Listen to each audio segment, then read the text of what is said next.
윤석열 전 대통령은 경찰의 3차 소환 통보에도 응하지 않겠다는 의사를 밝혔습니다. 그러면서 서면 조사나 경찰청이 아닌 제3의 장소에서 하는 조사는 받을 수 있다는 입장인 걸로 전해졌습니다. 하지만 그럴 경우 앞선 김건희 여사 때처럼 황제 조사 논란이 일 수 있어 경찰이 체포영장을 신청할지 주목됩니다. 임예은 기자입니다. 윤석열 전 대통령은 오는 19일 경찰의 3차 소환 통보에도 응하지 않을 예정입니다. 윤 전 대통령 측은 경찰 소환에 불응하겠다는 내용의 의견서를 내일 제출할 계획이라고 밝혔습니다. 의견서에는 서면 조사나 제3의 장소에서의 대면 조사에는 협조할 의향이 있다는 내용이 담긴 것으로 전해집니다. 변호인단은 내일 윤 전 대통령이 직접 작성한 혐의 관련 진술서도 제출할 계획입니다.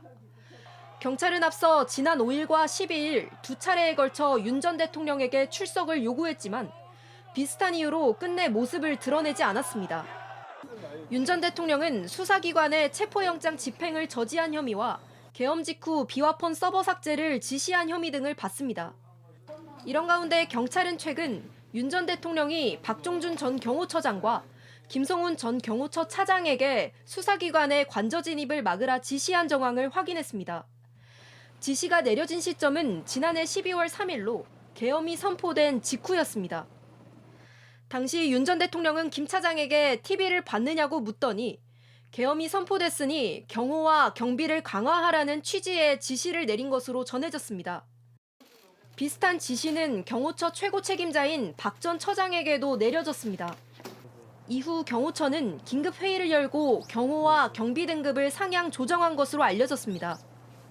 경찰은 윤 전 대통령이 법원에서 체포영장이 발부되기 전부터 관저 경비태세 강화를 지시한 정황으로 보고 있습니다.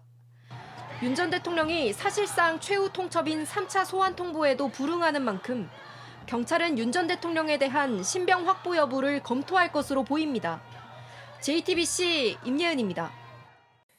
JTBC 뉴스를 시청해 주셔서 고맙습니다. 저희는 저녁 6시 30분 뉴스룸에서 뵙겠습니다.